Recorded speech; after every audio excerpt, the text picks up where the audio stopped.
Hello, everyone, and welcome to today's webinar. This is actually really just a video. The last 3 weeks, we've been talking about compensation. We talked about the 3 rules of compensation. Last week, we talked about how to compensate in FlowJo. Today, I wanted to show you how to compensate in FCS Express. So let me share my screen with you. Here is my screen. You should be able to see my blank window now. This is my FCS Express window. So we want to compensate. So a couple of things I'm going to do is I'm going to open up over here the tools. I'm going to go to the compensation window. And I'm going to create a new compensation. Just clicking on that. We're going to call it Comp Facebook. Okay. So now we're going to add the files that we want to add for compensation. So we're going to click on this. And this is going to open up into my practice data, as you can see. I have both beads and cells in this experiment. So what I'm going to do is I'm going to add my DAPI as a single stain. I'll open that. Then I'm going to go up here again and go to my single stain beads. I'm going to hit open. So now I've got my files. This over here asks me what parameter I'm using. So DAPI, click on this parameter window. Here's my DAPI. The CD3, we're going to click on our CD3 window. There's our CD3. We're going to click on our CD4. CD4, this is CD45RA. And here is CD545RO. Now, this is a little bit different than the way it works in FlowJo, but now that we've defined our populations, we're going to close that up. And now we're going to let it build our histograms. So we're going to click a button here, and it's going to take a second, and you're going to generate our window. I'm going to actually move this and lock it over here on the right so I can work with it, but at the same time work with my screen. So here's my window here. This is my scatter plot. I'm going to change this to side scatter. Here's my window. I'm going to go down here to gate. I'm going to draw a gate. Now I know these are the cells, and this is a little bit generous gate. I am going to, when I get to this one, I'm going to replace an existing gate, and that existing gate I'm going to replace is my scatter gate. And I hit OK. So now this scatter gate has been replaced, and I go to my DAPI control. Here's my DAPI histogram.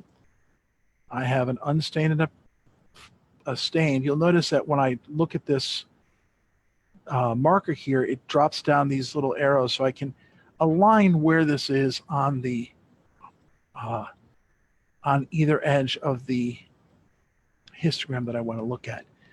Now, we just did a scatter gate that was for our cells. We have beads in here as well. So I'm going to go to my next control, my CD3. You can see this is a big mess because it is gating on the scatter gate. So we're going to drive this down. I'm going to copy it, and I'm going to paste a new version in here. Okay, I'll put this up here. And now what we're going to do is we're going to go over to, format. I'm going to click on this window, and I'm going to change the plot type just to a color plot. I am going to put scatter on the Y, scatter on the X. Still nothing here. Why is that? Because we're gating on the we have that scatter gate. So we're going to, over here under the gate tab, we're going to go to no gate. And now we have our gate, our ungated sample. We're going to draw our polygon around this. We're just going to draw a nice gate here. Cancel that.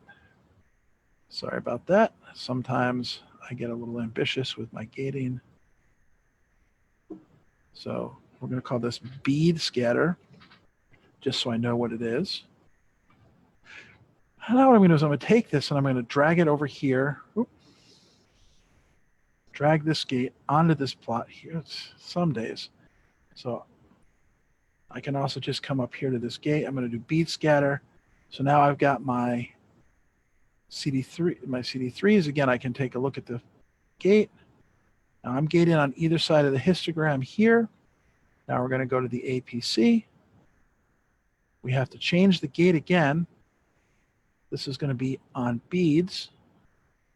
Here's our, a very nice, useful little tool to gate. And while it's automatically trying to find the populations, it's very nice that I can come in here and change those populations. And I have this visual cue of where to go with the gate. Last but not least, select the population, go to bead scatter. Again, negative to positive. Okay, so now that we've done this, we have one more step to do. And we're going to have to, we go up here to design. Oh, sorry.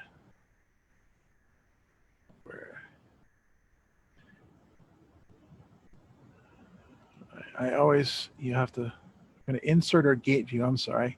I click and drag this down here.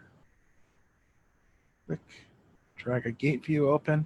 When I open, you'll notice all of the unstained are still and stained for our fluorochromes are under the scatter gate. Now, all of these fluorochromes, even though we changed the gate here, are not been changed here. So if we highlight those, we can just drag those under the bead scatter. So now our scatter gate, which was our cells, is only looking at the DAPI, and all our beads are under the bead scatter now.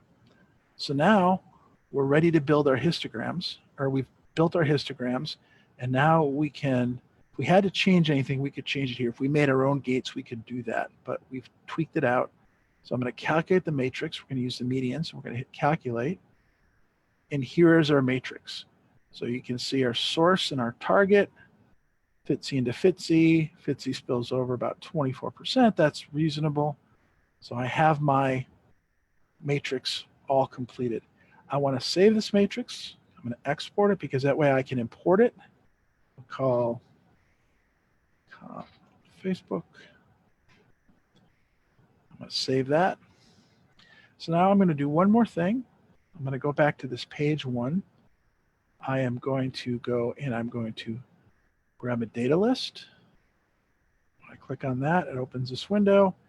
I'm going to put this over here on the left. I'm going to reduce this window down here. I'm going to add my fully stained sample, which is here. By dragging this into the plot here, we can now start our gating. Forward scatter, side scatter. Go back to our gating tab. Here I have my gate. I'm going to drag this over here. That's going to generate a new plot. And I'm going to put this FCSE versus a PE. Clearly, this is uncompensated. Now, there's two ways we can apply compensation to this. If I'm going to copy this here, I'll paste it in here. Here's my second. This is an identical graph to the one we just showed up there. I can take this compensation, I can drag it onto this plot, and now this is compensated. The nice thing about this is I can apply the compensation and see both the uncompensated and compensated samples very easily. And if I had different compensation matrices, or I was testing out different matrices, I could have 3 or 4 different compensation matrices and take a look at each of them based upon how I generated this. So this was generated with beads and cells. I could generate with all cells to show how that would look different.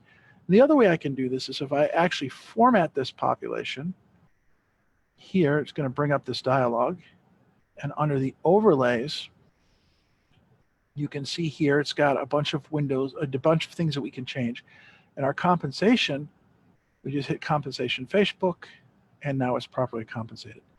The other power of this FCS Express is if I do transformations, so a wide variety of transformations such as Tisney, Spade, PCA, things of that nature, we can apply different transformations as well. But this is how you'd compensate in FCS Express in their system. And as you saw, we can mix beads and cells just as easy. We just have to take a couple extra steps. The important thing I wanted to mention, and I'll post this into a link shortly, is that next Tuesday, July 2nd, 2019, we'll be having a special webinar on automated how to reproducibility improves compensation in a 4 to 18 color experiment. It will cover the principles of compensation, the theory of how we compensate, and some of the troubleshooting that we have to do when we compensate. So we'll take a look at that, and hopefully we'll see you on Tuesday, and this is free and open to the public. So with that, I'd like to say thank you very much. Have a great day, and we'll see you soon, as soon as next week. Have a wonderful day, everyone.